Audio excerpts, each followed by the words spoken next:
No livro de Isaías, encontramos um lindo poema. A cidade de Jerusalém tinha acabado de ser destruída pela Babilônia, um grande reino do norte. E muitos judeus foram exilados, mas alguns permaneceram na cidade. E eles estão se perguntando, o que foi que aconteceu? Será que Deus nos abandonou? Certo, porque Jerusalém deveria ser a cidade onde Deus reinaria sobre o mundo para trazer paz e bênção para todos. Isaías disse que a destruição de Jerusalém era uma bagunça causada pelos próprios israelitas. Eles se afastaram do seu Deus e se corromperam, por isso sua cidade e templo foram destruídos. É, tudo perdido. Mas o poema continua. Há um vigia nas muralhas da cidade que vê um mensageiro nas colinas. Ele corre para a cidade, corre e grita, boas notícias! E Isaías diz, quão belos nas montanhas são os pés daqueles que trazem boas notícias. Pés bonitos? Isso, os pés são bonitos porque carregam uma mensagem linda. Que mensagem? Que apesar da destruição de Jerusalém, o Deus de Israel ainda reina. E ele mesmo vai retornar à cidade, tomar o seu trono e trazer a paz. E os vigias cantam de alegria por causa da boa notícia de que seu Deus ainda reina. No Novo Testamento aparece a mesma frase, as boas notícias. É a palavra grega evangelion, que é traduzida como evangelho. Quando os cristãos dizem, você crê no evangelho, eles querem dizer, você acredita na notícia? Não é qualquer notícia. Na Bíblia, essa frase é sempre sobre o anúncio do governo de um novo rei. E no Novo Testamento, os evangelhos usam essa frase para resumir todos os ensinamentos de Jesus, dizendo que ele saiu proclamando as boas novas do reino de Deus. Então Jesus se viu como um mensageiro, trazendo a notícia de que Deus reina. Sim, mas a maneira como ele descreveu o reino de Deus surpreendeu a todos. Pense num reino poderoso e bem-sucedido. Ele precisa ser forte, capaz de impor sua vontade e derrotar seus inimigos. Mas Jesus disse que a pessoa mais importante no reino de Deus era a que parece fraca, aquela que ama e serve os pobres. E ele disse que você vive sob o reino de Deus quando responde ao mal, amando e perdoando seus inimigos e buscando a paz. Esse é um reino de cabeça para baixo.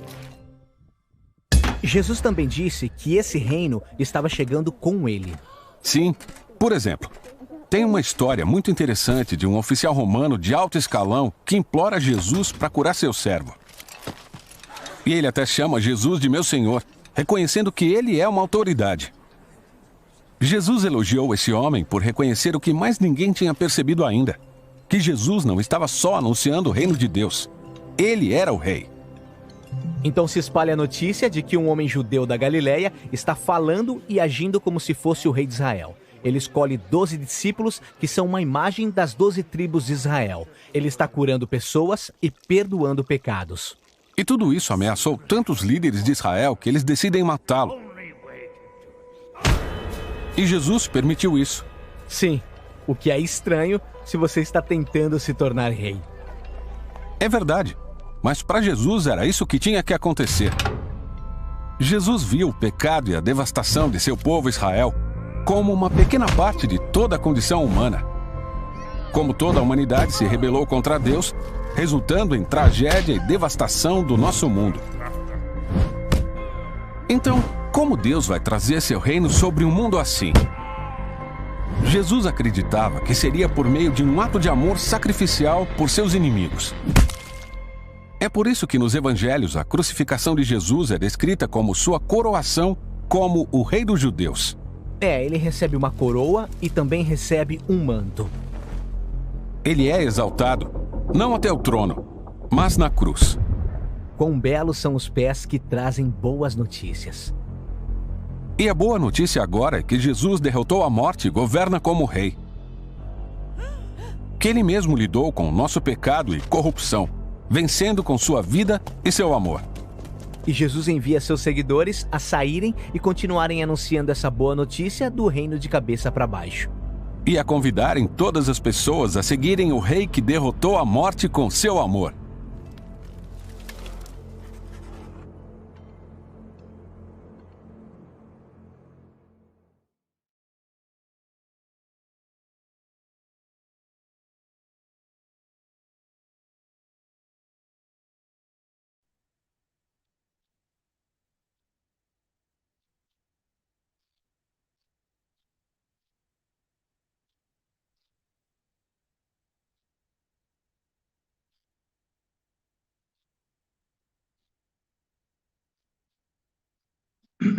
Bom dia, irmãos e irmãs, a graça e a paz. É bom estarmos aqui nessa manhã para juntos estudarmos a palavra de Deus, dedicarmos este momento para que a gente aprenda mais da palavra do Senhor e assim a gente possa então compreender, né, e viver aquilo que Deus espera de nós, né, como povo dele, como família, como igreja, como pessoas que foram alcançadas e redimidas através de Cristo Jesus. Que a gente possa nessa manhã, né, poder refletir, meditar, aprender e aplicar na nossa vida aquilo que Deus tem para cada um de nós. Espero que você tenha dormido bem, descansado, e você que já está aqui conectado com a gente, seja bem-vindo. Que Deus abençoe a sua vida, o seu coração, a sua casa, todos aqueles que estão nos acompanhando aí. Se você quiser, você pode mandar o seu bom dia, né? Você pode interagir com a gente aí pelo chat, e assim a gente vai, ao longo da nossa reflexão, do nosso estudo, meditando na palavra do Senhor. Amém? Vamos lá? Antes da gente começar, eu quero convidar você a fazer uma oração junto comigo, agradecendo a Deus pela sua bondade, agradecendo a Deus pela sua graça, agradecendo a Deus por causa daquilo que Cristo Jesus fez através da sua vida, através da sua morte, também através da sua ressurreição. E nessa manhã, domingo, dia em que a Igreja de Cristo em todo o mundo celebra a ressurreição de Jesus, eu e você possamos lembrar disso. Cristo é suficiente, e nele nós temos tudo aquilo que eu e você precisamos para viver a nossa vida para a glória de Deus e para a alegria do nosso coração. Vamos orar? Pai Santo, nós te louvamos, te damos graças por Jesus Cristo, nosso Senhor. Tu és bendito, tu és adorado por tudo aquilo que o Senhor fez através de Cristo Jesus. Te agradecemos porque tu és o Deus criador, tu és o Deus redentor, tu és o Deus da providência. E nós queremos, Deus, nessa manhã, enquanto meditamos e refletimos na tua palavra, queremos ser encorajados por aquilo que Jesus é e por aquilo que Jesus fez, para que assim a gente também viva aqui a nossa missão enquanto povo do Senhor, enquanto família da fé, enquanto homens e mulheres que foram alcançados e alcançadas pela tua graça. E nessa manhã, Deus, à medida que nós avançamos sobre esse tema, a vinda do Rei, a redenção iniciada, inaugurada, que a gente possa, Deus, em nome de Cristo Jesus, viver a nossa vida para a honra e glória do teu nome. Faz de nós discípulos e discípulas do Senhor que te amem de todo o coração e que amem também as pessoas que o Senhor coloca à nossa volta. Fala ao nosso coração, receba, Deus, este momento como adoração também na tua presença, tirando de nós toda a distração e fazendo com que o nosso coração, a nossa mente, possa ser concentrada neste momento naquilo que o Senhor quer falar ao nosso coração. Fica sobre nós, abençoa-nos, ó Deus, em nome de Cristo Jesus, o nosso Salvador. Amém e amém. Amém. Queridos irmãos e irmãs, como nós sempre fazemos, a cada semana a gente compartilha com os irmãos e com as irmãs aquilo que a nossa confissão de fé, ela nos apresenta, né? A gente tem falado continuamente como que o Catecismo Maior de Westminster e outros documentos escritos ao longo da história da Igreja, eles são auxiliadores, né? Eles são ferramentas que nos ajudam na compreensão, na aplicação da palavra de Deus. E o Catecismo Maior de Westminster é um desses símbolos de fé da nossa Igreja, e é sobre ele, então, que a gente vai compartilhar as perguntas nessa manhã. E dando continuidade da onde a gente parou, a pergunta número 30 diz assim, eu coloco aí para vocês, para a gente aprender junto a palavra de Deus. Deixa Deus todos os seres humanos perecer no estado de pecado e miséria? Deus não deixa todos os seres humanos perecerem no estado de pecado e miséria, em que caíram pela violação do primeiro pacto, comumente chamado o pacto das obras. Mas, por puro amor e misericórdia, livra os escolhidos desse estado e os introduz num estado de salvação pelo segundo pacto, comumente chamado o pacto da graça. A pergunta número 31 diz assim: com quem foi feito o pacto da graça? E a resposta diz: o pacto da graça foi feito com Cristo, como segundo Adão, e nele, com todos os eleitos como sua semente. E a pergunta 32 diz assim: como é manifestado a graça de Deus no segundo pacto? E a resposta diz: a graça de Deus é manifestada no segundo pacto, em ele, livremente, prover e oferecer aos pecadores um mediador e a vida e a salvação por ele, exigindo a fé como condição de interessá-los nele. Promete e dá o Espírito Santo a todos os seus eleitos, para neles operar essa fé, com todas as mais graças salvadoras, e para os habilitar a praticar toda a santa obediência, como evidência da sinceridade de sua fé e gratidão para com Deus, e como caminho que Deus lhes designou para a salvação. Quando nós pensamos no Evangelho, é isso que nós vemos. Deus enviando um Salvador para que eu e você fôssemos reconciliados, para que eu e você fôssemos aproximados de Deus. Então, quando a gente pensa no Evangelho, qualquer mentalidade de barganha, de troca, de merecimento, né, de coisas que não podem ser supridas pelo próprio Deus, são colocadas por água abaixo. Cristo, como o mediador, nos livra de toda essa mentalidade do dá ou desce, da troca diante de Deus. Muito pelo contrário, Cristo Jesus é a encarnação do amor e da misericórdia de Deus, e todos nós que cremos em Jesus participamos das suas graças. Todos nós que cremos em Jesus recebemos do Senhor bênçãos espirituais sem fim, e entre elas, a que a gente leu aí, o Espírito Santo, e entre elas, a salvação, e entre elas, a gratidão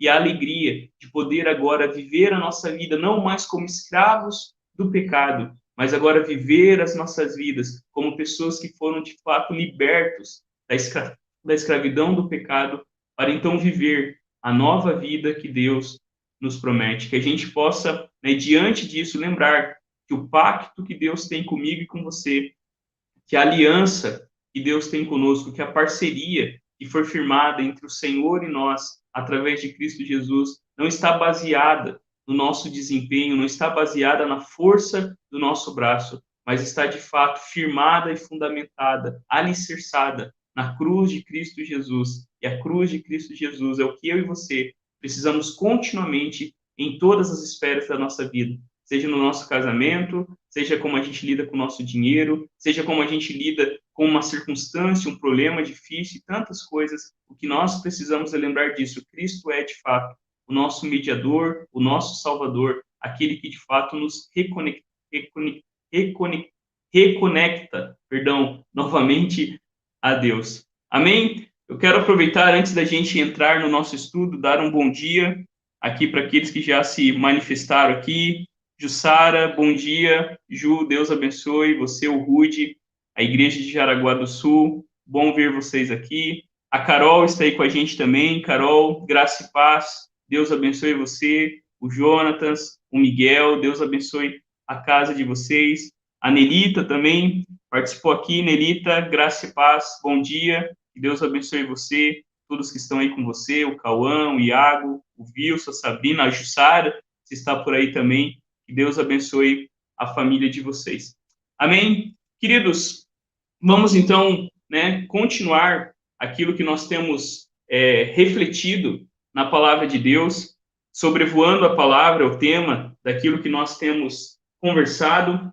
E nas últimas semanas, nos últimos domingos, a gente tem compartilhado esse livro aqui. Eu vou mostrar para vocês novamente. Esse é o livro que tem conduzido a gente nesses estudos, nessas reflexões, né, o drama das Escrituras, né, encontrando o nosso lugar, né, na história bíblica. E esse livro ele vai falar exatamente daquilo que nós temos visto até agora, de como a Bíblia é um grande enredo, uma grande história, né, com várias histórias entrelaçadas, apontando, né, para o grande desfecho, para aquilo que Deus, desde as primeiras páginas, né, da Bíblia, havia prometido. Haveria um Salvador, haveria alguém que viria para salvar os nossos pecados. E esse alguém é a pessoa bendita do nosso Senhor Jesus Cristo. Então vamos continuar, e para a gente, né, começar, tá aí o livro, né, o Drama das Escrituras, encontrando o nosso lugar na história bíblica. E para a gente, então, começar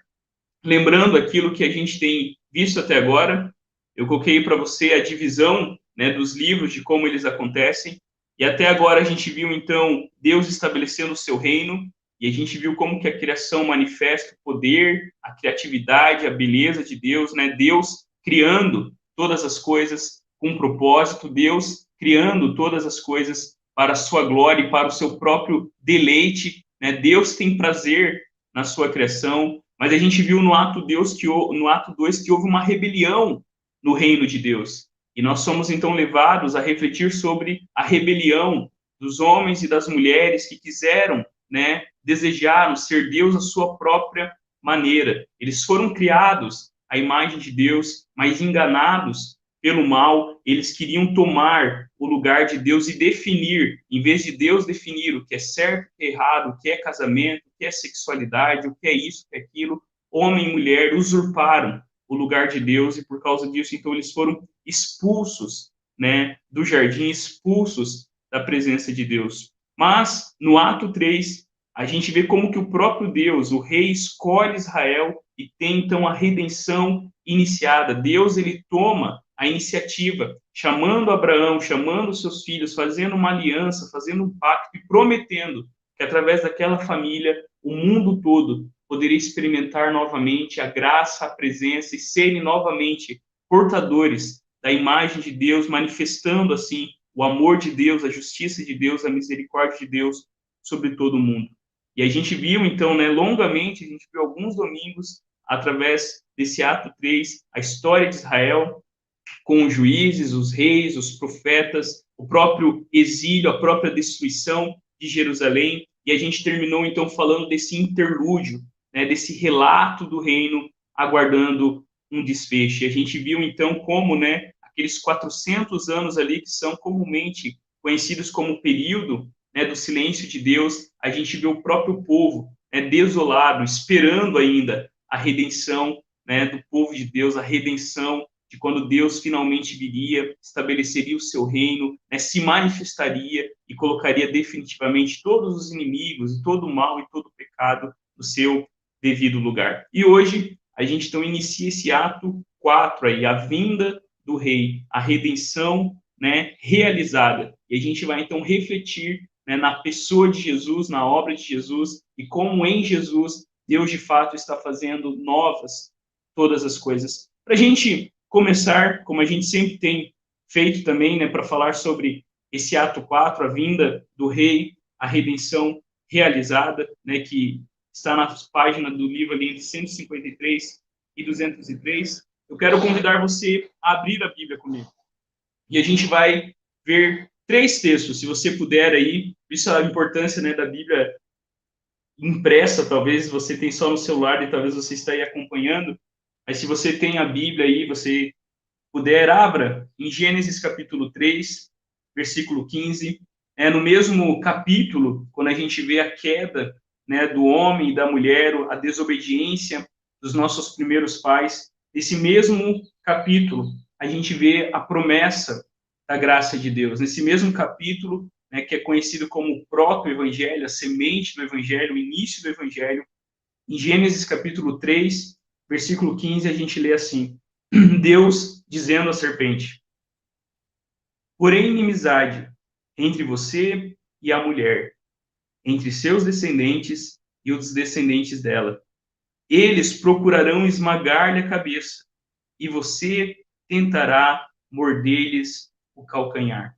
Quando a gente reflete sobre isso, né, Deus amaldiçoando a serpente, a personificação do mal, e dizendo, né, que o descendente da Eva esmagaria a cabeça da serpente, isso já era Deus prometendo de que haveria, sim, redenção, de que haveria, sim, um Salvador, de que haveria, sim, alguém que viria da própria descendência dos seres humanos, da própria descendência da humanidade, para trazer redenção a todos os povos. Então, quando a gente pensa aqui, logo no comecinho da Bíblia, a gente percebe, então, que toda a narrativa bíblica, na verdade, é sobre isso. Como que Deus vai resolver o problema do seu mundo? Como que Deus vai consertar o nosso problema? Como que Deus vai, de fato, definitivamente, trazer novamente toda a sua criação para perto dele, que foi afastado por causa do pecado? Por várias vezes, a gente tem falado isso, né? O pecado, ele foi, de fato, uma ruptura, uma alienação gigantesca. Céu e terra, que era uma coisa só, foram separados por causa do pecado. E o que Jesus está fazendo, e a igreja em missão está fazendo, é de fato ansiando e vivendo a missão para que céu e terra sejam novamente unidos. E é essa visão, por exemplo, que a gente vê em Apocalipse, quando João diz que viu um novo céu e uma nova terra, o mar, que era símbolo do mal, já não existia mais, porque tudo se passou e foi feito novo. Um outro texto que eu quero convidar você a abrir é Isaías. Abra comigo a palavra do Senhor no livro do profeta Isaías, capítulo 9. Um texto bastante conhecido, tem até uma música que a gente canta com esse título, Isaías 9. E aqui em Isaías 9, a gente lê assim, do versículo 6 ao 7. Porque um menino nos nasceu, um filho nos foi dado. Sobre o seu ombro está um manto real, e ele será chamado Conselheiro, Maravilhoso, Deus Forte, Pai da Eternidade, Príncipe da Paz. Grande será seu domínio, e a paz não terá fim sobre o trono de Davi e seu reino, firmado e reforçado com o direito e a justiça, desde agora e para sempre. O zelo do Senhor dos Exércitos é quem realizará isso. Isaías está aqui profetizando, falando, olha, o povo que andava em trevas viu uma grande luz, e os evangelistas interpretam esse texto apontando que esse menino que nos nasceu, que esse filho que nos foi dado, é o próprio Cristo, que Deus entregou para que através dele, finalmente, o reino de Deus fosse estabelecido. Todos os reis, profetas e sacerdotes do Antigo Testamento apontavam para Jesus Cristo, ansiavam pelo dia em que Jesus encarnaria todas essas funções. E Jesus não seria como esses que morreram e permaneceram mortos. Jesus, ele morreu, mas ele de fato ressuscitou para que hoje eu e você pudéssemos ter a certeza de que o reino de Deus é aquele que vai prevalecer para todo o sempre. E quando a gente avança na história bíblica, eu convido você também a olhar ali no Evangelho de Marcos, capítulo 1, e a gente lê exatamente isso, né? No domingo a gente tem refletido no Evangelho de Jesus segundo Marcos. Quando Marcos ele escreve o seu Evangelho, ele começa dizendo assim, no capítulo 1, versículo 1, princípio do Evangelho de Jesus Cristo, o Filho de Deus. Com isso, né, quando a gente pensa no contexto disso, né, que o evangelho era as boas notícias que eram dadas quando alguém recebia, né, os despojos, quando alguém ganhava uma guerra e vinha um mensageiro na frente dizendo, olha, finalmente nós vencemos a guerra. Isso eram boas novas, isso eram boas notícias. Ou o nascimento também de um filho, né, de um rei, de alguém importante, aquilo era uma boa notícia, aquilo era o evangelho, que é a palavra que Marcos usa aqui. E o que Marcos está dizendo é que finalmente em Jesus começa de fato as boas novas do reino de Deus. E quando a gente olha para Jesus, o seu ensino, quando a gente olha para Jesus, as curas, o seu poder, é exatamente isso que nós vemos finalmente em Jesus. Deus voltou ao seu povo e agora, através da sua vida, morte e ressurreição, eu e você também podemos viver e participar da redenção que foi iniciada, que foi realizada através de Cristo Jesus. Amém? Aproveitar e dar um bom dia aqui para Dani. A Dani mandou um bom dia aqui. Bom dia, Dani. Yuri. Hoje o Yuri está de aniversário, não é? Fazendo mais um ano de vida. Deus abençoe o Yuri. Deus abençoe as meninas, a Laurinha, a Helena, a Yasmin e toda a casa de vocês, em nome de Jesus. Queridos, vamos então começar aí com algumas partes que os autores colocam no livro, eu compartilho aí com vocês para a gente pensar um pouquinho. Eles dizem assim: não conseguiremos compreender o significado da história de Jesus enquanto não começarmos a ver que ela é, na verdade, o evento culminante da grande história da Bíblia, a crônica da obra de Deus na história humana. Quando sua boa criação foi corrompida pela rebelião humana, Deus imediatamente deu início a uma missão de salvamento. Ele a havia criado e, por isso, ela pertencia a ele por direito. Agora, iria redimi-la, comprá-la de volta, para que pudesse ser restaurada ao que sempre tensionara para ela. O Antigo Testamento conta a respeito da ação de Deus entre o povo de Israel para avançar em direção a esse objetivo, sobre seus primeiros atos de redenção e restauração, e sobre as suas repetidas promessas de que um dia ele concluirá para toda a criação o que iniciou com essa única pequena nação. No propósito de Deus, por fim, os próprios céus e terra serão renovados e restaurados. Em Jesus Cristo, essa renovação e restauração é revelada em sua forma final, como o reino de Deus. Em sua vida, Jesus nos mostra com o que a salvação se parece. O poder de Deus para curar e renovar está vividamente presente em todas as suas palavras e ações. Em sua morte, Jesus realiza essa salvação. Na cruz, ele guerreia contra os poderes do mal e os derrota. Em sua ressurreição, Jesus abre a porta à nova criação e, em seguida, deixa essa porta aberta e nos convida a nos unirmos a ele. Evangelho significa boas novas, boa notícia. E essa é a melhor notícia que pode haver. Em Jesus, o reino de Deus chegou. Essa é, de fato, queridos irmãos e irmãs, a melhor notícia que eu e você podemos receber. Em Jesus, Deus voltou para a sua criação. Em Jesus, Deus novamente reina sobre todas as coisas. E esse processo de renovação e restauração, eu e você podemos já experimentar um pouquinho quando nós cremos em Jesus, nos voltamos para ele e recebemos do próprio Espírito de Cristo Jesus, para que assim a gente viva a nossa vida, a gente viva a nossa vida aqui com essa esperança, com essa certeza de que a ressurreição de Jesus, de fato, é a porta, é o portal da nova criação que eu e você agora podemos experimentar também na nossa vida, não ainda de forma plena, mas já podemos experimentar um pouquinho dos benefícios, podemos experimentar um pouquinho vislumbres, raios da nova criação já neste mundo, com a certeza de que, de fato, é Cristo, ele ressuscitou. E se Cristo ressuscitou, eu e você podemos ter a certeza, como Paulo diz, que nós também vamos ressuscitar com ele.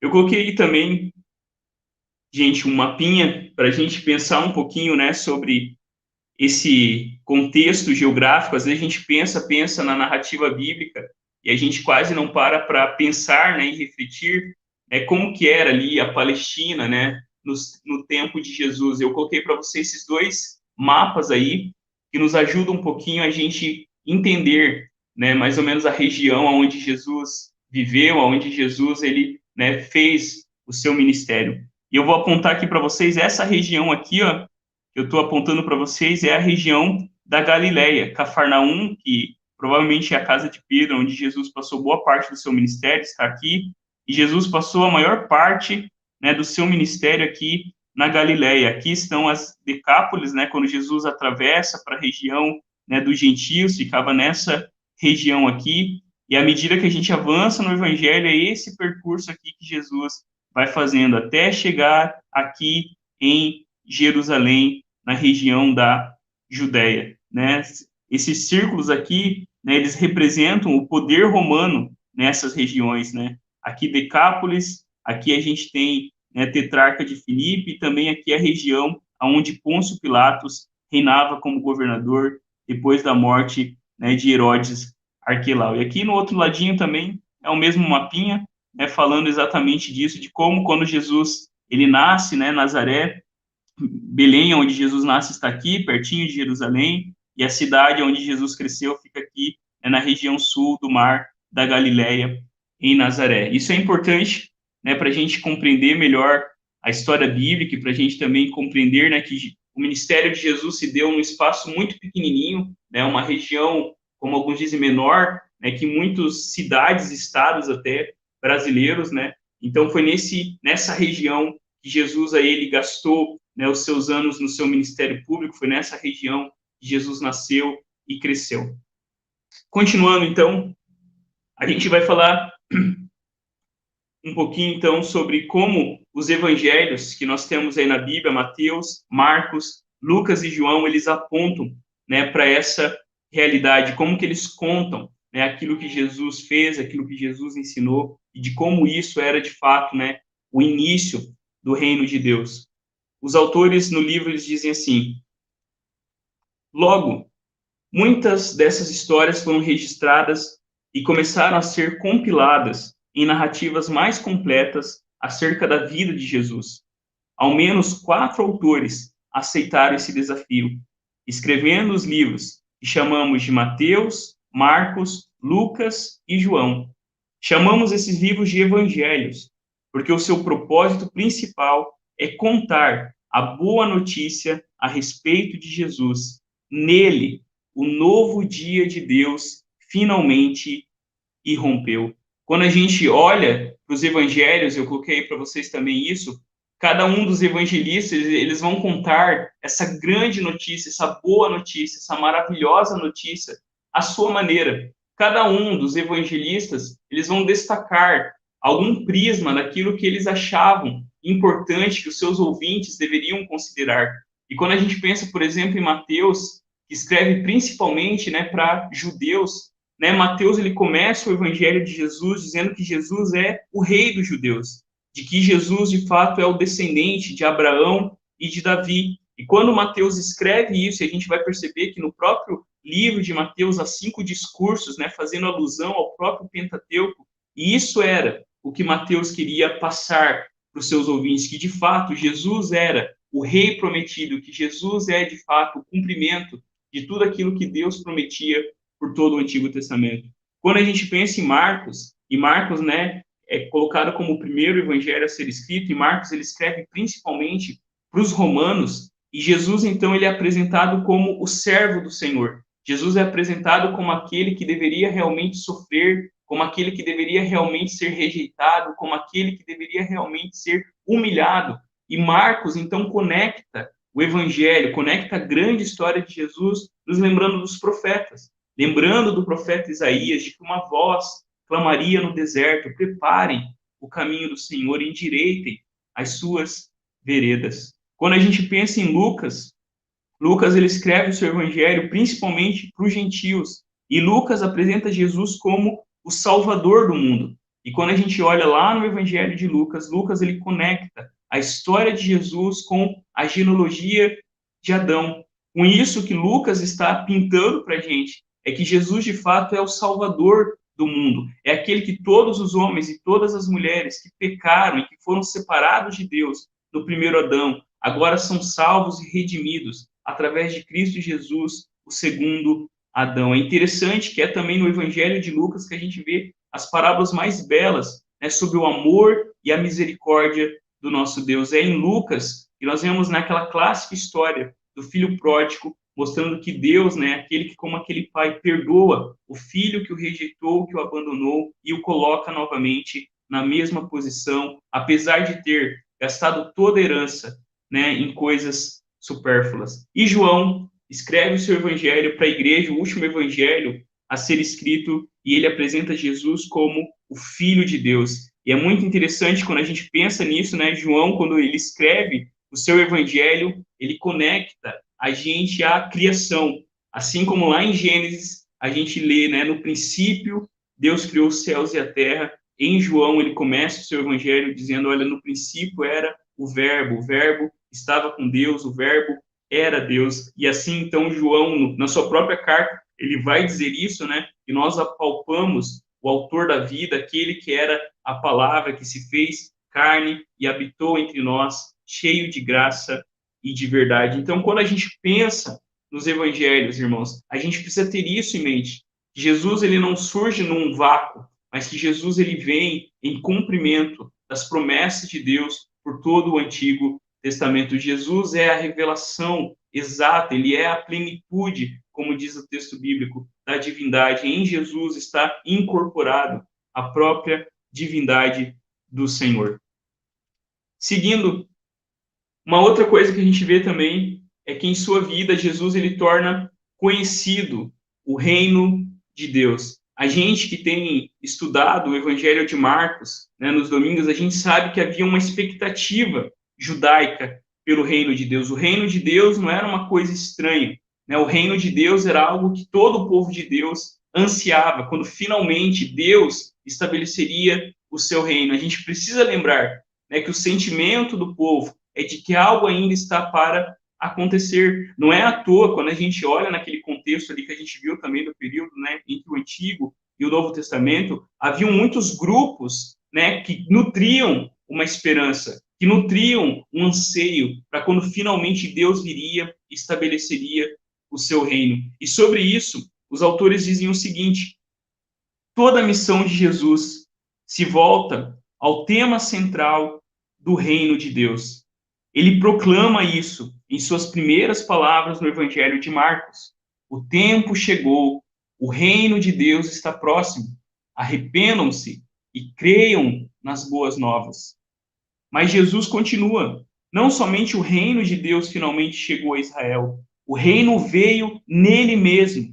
Ele afirma: ele, Jesus de Nazaré, foi enviado pelo Pai para um só propósito: tornar conhecida a boa notícia do reino. Quando a gente pensa nisso, né, quando Jesus começa o seu ministério, quando Jesus começa a encarnar, dizendo: olha, o Espírito do Senhor está sobre mim, porque ele me enviou para pregar o Evangelho, ele me enviou para libertar os cativos, para trazer vista aos cegos, né, para fazer com que aqueles que não andam voltem a andar, para apregoar o ano aceitável do Senhor, o ano da graça de Deus, o ano em que Deus finalmente está favorável ao seu povo, está aberto ao seu povo. E quando a gente pensa nisso, Jesus ele encarna essa realidade, né? Em Jesus, né, Deus se faz presente de forma plena. Jesus não só carrega uma mensagem, ele é a própria mensagem, e as suas ações exatamente apontam para isso. Jesus curando, Jesus perdoando, Jesus tendo poder sobre os demônios, Jesus tendo poder sobre a natureza, a ponto que a autoridade de Jesus é, de fato, né, tornar claro que, finalmente, o reino de Deus havia chegado na pessoa de Cristo Jesus. Eu coloquei também para vocês mais uma citação, onde os autores dizem assim: Jesus não faz uma pausa para definir ou explicar a expressão reino de Deus. Aqueles a quem ele está falando estão bem familiarizados com essa linguagem.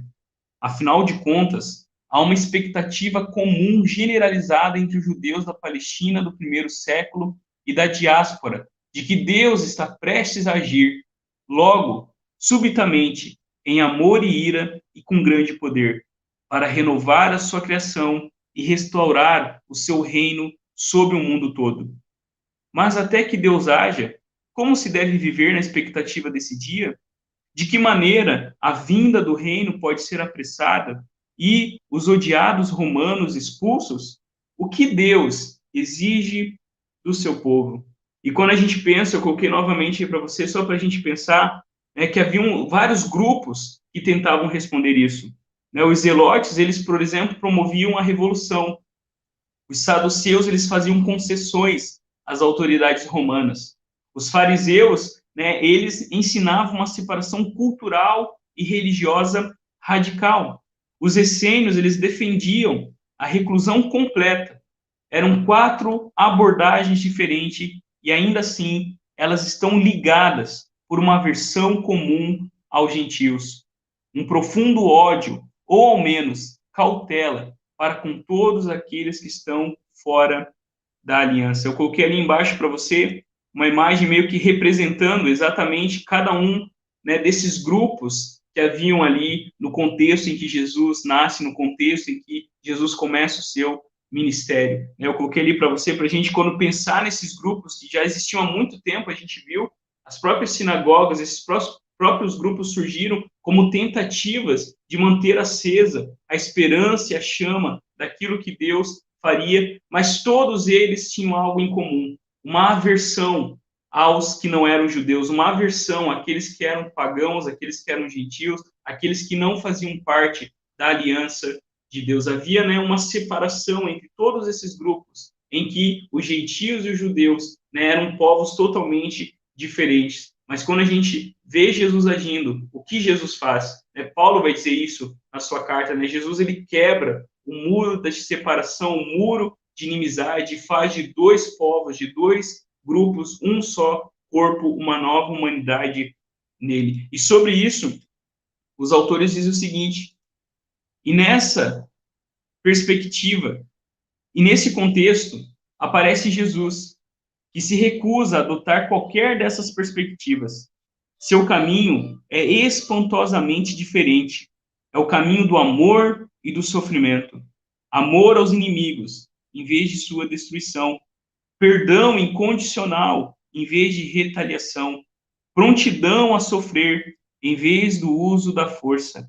Bênção para pacificadores, em vez de hinos de ódio e vingança. É exatamente isso que nós vemos Jesus fazendo. Ao invés de revidar na mesma moeda, o que nós vemos Jesus fazendo, é o que nós vemos Jesus agindo, é oferecendo perdão, é oferecendo a sua graça, chamando todos os homens e mulheres a fazerem parte do reino de ponta cabeça. Basta a gente ler Mateus capítulo 5, o Sermão do Monte, a gente vai perceber que Jesus, em uma cultura, né, de honra, né, Jesus, em uma cultura em que as pessoas queriam posições e privilégios, ele inverte isso, dizendo que felizes, abençoados, aprovados diante de Deus são os pobres de espírito, são os que choram, são os mansos, são os que têm sede e fome de justiça, são os misericordiosos, são os pacificadores, né, são os puros de coração, são aqueles que são perseguidos. E isso dá, né, deixa em tela azul, né, dá um tute, né, na mente das pessoas quando Jesus começa a apresentar o seu reino de ponta cabeça.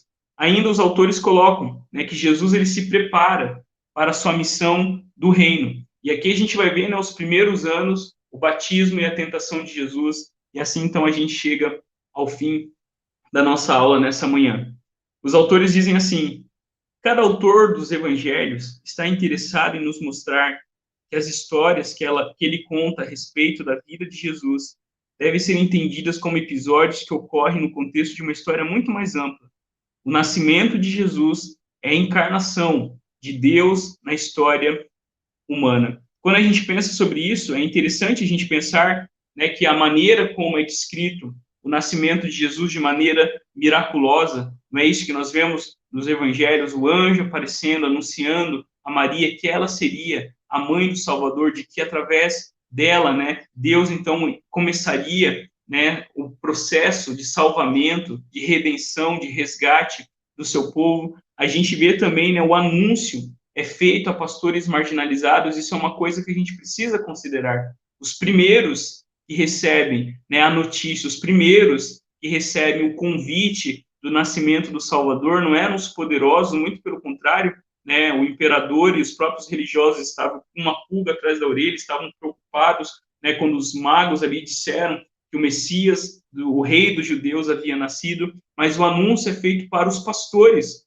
marginalizados. E os pastores eram aquele grupo que ficava, né, abaixo, né, na hierarquia, na pirâmide social. E são esses, né, pobres pastores marginalizados que recebem o anúncio e o convite do Salvador. São eles que contemplam o grande coral de anjos cantando de forma angelical e bela: glória a Deus nas alturas e paz na terra a todos os homens. Quando a gente pensa também no nascimento de Jesus, né, quando Jesus completa o 8º dia e a sua família o leva lá no templo, né, para ser circuncidado, para assim entrar, né, na aliança do povo de Deus, está lá Ana e Simeão, um casal idoso, né, representantes do remanescente de de Israel. E quando Simeão ele contempla Jesus, ele fala: Senhor, agora pode me despedir em paz, agora eu posso partir, porque os meus olhos contemplaram a redenção de Israel. E por fim, né, Jesus ele cresce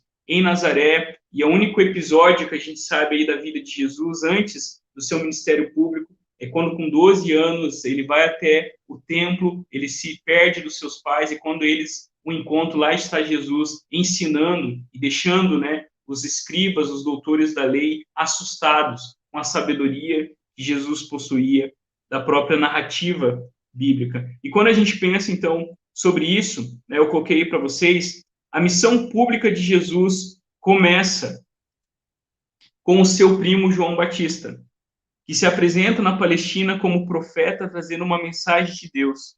O reino está próximo. Deus está prestes a agir, a voltar ao seu povo, a governá-lo exatamente como os profetas do Antigo Testamento prometeram. Seu reino será inaugurado por aquele que vem e que traz salvação e juízo. O reino de Deus está próximo. João afirma que a pá que separa o trigo piedoso da palha ímpia já está nas mãos do Messias. A própria tarefa de João é como Isaías prometeu: preparar o caminho para o rei vindouro, preparar o povo para recebê-lo. A mensagem de João é que os súditos de Deus precisam se arrepender, abandonar o pecado e se voltar para Deus, buscando sua salvação prometida e ser batizados na água. Onde isso acontece é importante, visto que para os judeus a geografia está impregnada de significado simbólico. João batiza no Rio Jordão, porque foi ali que mais de 1000 anos antes Israel entrou na terra prometida para se tornar a luz de Deus para as nações. A volta de João a esse lugar sinaliza um novo começo para Israel, uma nova convocação de Deus para cumprir essa tarefa original há muito negligenciada. O batismo é um símbolo vívido desse novo começo, sugerindo a purificação dos pecados. O povo de Deus está simbolicamente atravessando o Jordão mais uma vez, entrando na terra, purificado e pronto para assumir novamente sua tarefa. Em determinado momento, entre as multidões que vieram a João para ser batizadas, Jesus também se faz presente. Embora ele, diferentemente dos outros, não precise ser purificado do pecado, Jesus se identifica com a nação, assumindo sobre si mesmo a missão dela de se tornar um instrumento da salvação divina para as nações. Enquanto ele está sendo batizado na água, o Espírito vem visivelmente sobre ele para equipá-lo para a sua tarefa. Quando a gente pensa em Jesus e João Batista, o próprio batismo de Jesus, é isso que nós vemos. O Rio Jordão não estava ali por acaso, por coincidência. Jesus é batizado para que ele realmente assumisse o lugar. É isso que Jesus está fazendo. Eu assumo o lugar do meu povo, eu assumo o pecado do meu povo. E o que João estava fazendo ali era preparando, limpando a casa, deixando os convidados prontos para aquilo que se iniciaria através de Cristo Jesus. Não é à toa. Quando João vê Jesus vindo, ele diz: aí está o Cordeiro de Deus que tira o pecado do mundo. Jesus é o sacrifício perfeito que foi entregue para que a separação que havia entre nós e o nosso Deus fosse tirada. E quando João declara isso, os próprios discípulos de João começam a seguir a Jesus e se tornam discípulos do Cordeiro de Deus que tira o pecado do mundo. E por fim, queridos, a última parte aí para a gente considerar, eu coloquei para você essa imagem, que representa aí o batismo de Jesus, Deus dizendo: esse é o meu filho amado em quem eu tenho prazer. A gente vê isso se repetindo na própria transfiguração de Jesus, no monte em que ele é transformado. E por fim, a gente vai falar rapidamente sobre a tentação de Jesus. O nosso tempo já extrapolou aqui, já venceu, mas vamos rapidamente falar um pouquinho sobre a tentação do nosso Senhor. Os autores dizem assim: antes de iniciar a sua obra, o Espírito conduziu Jesus ao deserto para um confronto com Satanás. Essa é uma história de batalha espiritual, mas não a respeito de uma alma individual que busca santidade pessoal. À medida que lemos a história, precisamos nos lembrar das diferentes perspectivas no Israel do primeiro século a respeito de como o reino de Deus deveria vir, pois é disso que trata a tentação de Jesus. Quando a gente considera a tentação de Jesus e a maneira de como, né, o próprio diabo ali tentou, né, a semelhança daquilo que ele fez com Adão no Jardim do Éden, e ele tenta ali, né, colocar em xeque a identidade de Jesus, ele tenta ali, como ele fez, né, deturpando a palavra de Deus lá no Jardim do Éden, aqui ele tenta novamente, né, deturpar a palavra do Senhor, tirar ela do seu contexto, para que Jesus, né, pudesse realmente, né, ceder e não, né, assumir o lugar dos homens pecadores, fazer aquilo que o nosso primeiro pai fez, né, colocando a culpa em Eva, colocando a culpa em Deus, mas o que Jesus faz no deserto, nessa batalha espiritual cósmica e única, é de fato vencer o poder das trevas. E os três caminhos que o diabo oferece para Jesus, né, que através daquilo que ele coloca, primeiro é o caminho que eu coloquei aí para vocês, né, o caminho do populista, né, quando ele diz, olha, transforma essas pedras em pães. Então, ele queria que Jesus, né, trilhasse esse caminho, né, de um Messias populista. Um segundo caminho, né, o caminho de operador de milagres, né, quando ele coloca Jesus e fala, lança-te daqui, porque lá no Salmo diz que ele dará ordem aos seus anjos para que em pedra alguma, né, você seja atingido. Ele queria, então, que Jesus fosse um operador de milagres, que Jesus, né, fosse como que um Messias, né, milagroso, curandeiro, através dessas curas milagrosas, através desse poder sobrenatural. E o terceiro caminho, né, que o mal apresenta Jesus é do revolucionário violento, né, quando ele leva Jesus e mostra os reinos deste mundo, né, que tomam o reino através da violência, e diz, olha, se você me adorar, tudo isso te darei. Esse reino estabelecido através da violência, esse reino estabelecido no poder da força. E Jesus, ele rejeita isso, né? Jesus, ele vence o diabo lá no deserto. E sobre isso, os autores colocam o seguinte, Jesus vê que todos esses caminhos, na verdade, começam com Satanás.